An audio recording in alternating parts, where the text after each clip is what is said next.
The stagecoach groaned like a wounded animal as it crawled over the rutted Wyoming road. Each jolt traveled straight through Annie Whitmore's spine and settled deep in her bones. She tightened her arm around her son, instinctively bracing him against the worst of it. Tommy slept fitfully against her shoulder, his small body warm despite the chill seeping in through the coach's thin walls. Dust coated his dark hair and clung stubbornly to the folds of her faded blue dress. Annie brushed it away with careful fingers, fighting the sting gathering behind her eyes. Boston already felt like another lifetime.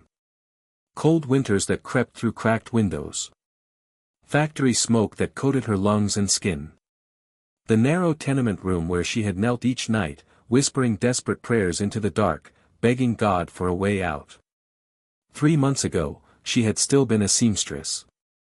12 hours a day bent over a needle, stitching seams until her fingers split and bled. Honest work, but never enough to keep the rent man away. Never enough to keep Frank sober. Never enough to keep his fists from flying. Now she was riding west toward a man she had never met. A man who expected a wife. And did not know about the child. Annie swallowed and pressed her free hand to the folded letter hidden deep in her pocket. The paper was worn soft from being read too many times. Colt Mallister's handwriting was rough, the letters uneven but steady, as if each word had been written with care. I need a wife to help with the ranch. I can offer a safe home and fair treatment. Honest work. Respect. She had memorized every line. What she had not written back, what she had tried to write and failed, over and over, was the truth about Tommy. Fear had always stopped her hand. What man wanted another man's child? What man would willingly take on the burden of a boy who was living proof of everything she had endured? Mama. Tommy's sleepy voice pulled her from her thoughts. She looked down at him, brushing her lips over his dusty hair. Yes, sweetheart. Are we close? Almost, she murmured. Just a little longer. He yawned, eyes half open. You think he'll have horses? She forced a smile. Ranchers always do.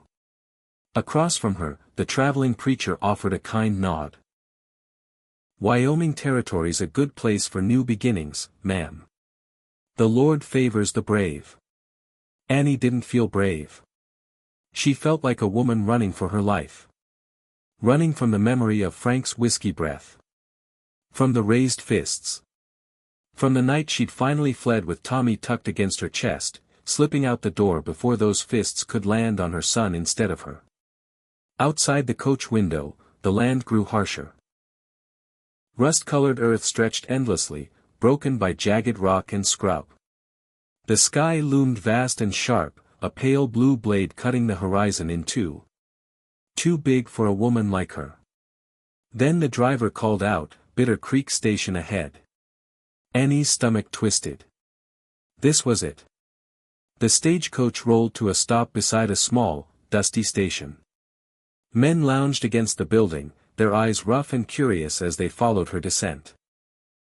Tommy clung to her skirts as she stepped down, suddenly aware of how small and out of place she must look.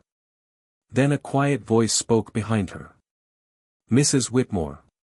She turned, and froze. Colt Mallister stood a head taller than any man nearby. Broad-shouldered. Solid. A deep brown beard framed his face, and a pale scar cut through his left eyebrow like a lightning strike. His clothes were worn but clean. His eyes, gray and steady as winter skies, watched her with a stillness that made her breath catch. Mr. Mallister, she whispered. His gaze shifted downward. To Tommy. Annie saw it, the brief flicker of surprise. Confusion. Perhaps disappointment. Her heart lurched. This was the moment she had dreaded since the day she'd sealed her final letter.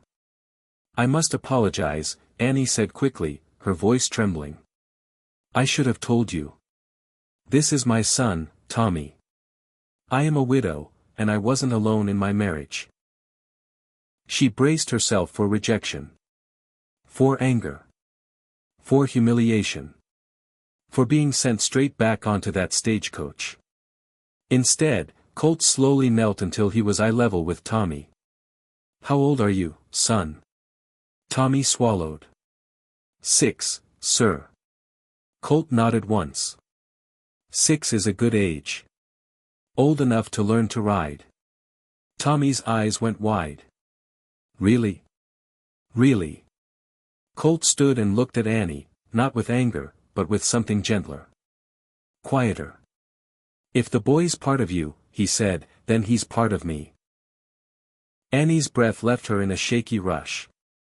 She had prepared for everything except kindness. "Thank you," she whispered, her voice breaking. Colt nodded once.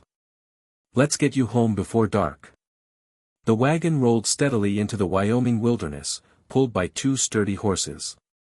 Colt lifted Tommy easily into the seat, the boy's laughter ringing out as if the world had suddenly become an adventure instead of an escape. Annie followed on the mare Colt had brought for her. A calm chestnut named Rosie. The land softened into rolling hills, the sky widening with every mile. Tommy bombarded Colt with questions, and Colt answered each one patiently, his deep voice steady and calm. Annie watched them, her heart swelling with a dangerous mix of hope and fear. At sunset, they crested a ridge.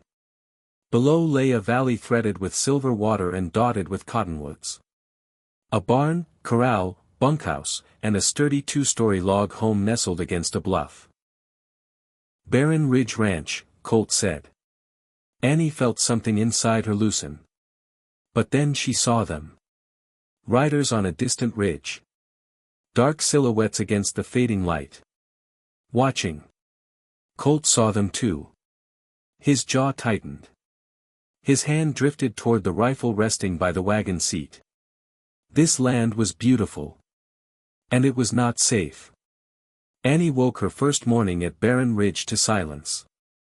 No street vendors. No factory whistles. Just wind through cottonwoods and the soft nickering of horses. Peace. Then Tommy burst into the room like a whirlwind. "Mama. Colt says I can help feed the chickens."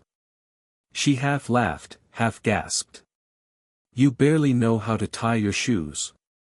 Samuel, the elderly ranch hand, had already claimed Tommy as his shadow. Annie followed them outside, grateful for Tommy's ease but painfully aware of her own uncertainty. The stove smoked. The pump fought her. A red hen nearly took her finger. By afternoon, Annie stared at a pot of burned beans, close to tears. Colt appeared silently in the doorway. "Stove trouble." "It hates me," she muttered. He showed her how to bank the coals, his scar catching the light, his hands careful despite their size. "Takes time," he said. "You'll get it." With him near, the house felt less intimidating. Then the door opened. Constance Pratt stood stiffly in the entryway, eyes sharp with judgment. "My husband asked me to deliver supplies." Her gaze dropped to Tommy. Colt didn't mention a child. "My son is not up for discussion," Annie said firmly. Constance leaned closer. "People talk. About Colt. About the incident 5 years ago." Colt went still. "Enough," he said quietly. Later, walking along the creek, Colt told her the truth. His sister. 17. Hurt by Robert Dalton. He had beaten Dalton nearly to death. The law hadn't cared why. 2 years in prison. Margaret had died while he was locked away. "I built this ranch for her," Colt said. "And I won't lose it." "You're a good man," Annie whispered. "I've got darkness," he replied. "So do I," she said. "That doesn't make us monsters." When riders appeared again on the ridge, Annie understood. Trouble had found them. It came before dawn. Fire. The hay barn burned like a beacon. Horses screamed. Smoke choked the air. Annie dragged Tommy to safety, then ran back into the chaos. They saved the horses, but the barn collapsed into ash. "This is war," Colt said grimly. In town, whispers followed her. Baxter's name surfaced again and again. Judd Baxter himself cornered her in the street, smiling like a snake. "This valley will be mine," he said. "One way or another." That night, Baxter rode up with torches and forged papers. Samuel fired a warning shot, knocking Baxter's hat clean off. "This isn't over," Baxter promised. When Colt pulled Annie into his arms afterward, it wasn't passion. It was survival. Tomorrow, they would fight. But tonight, Annie rested against Colt's chest, feeling his heartbeat steady beneath her cheek. For the first time in years, she wasn't running. She was home. And she was ready to stand her ground.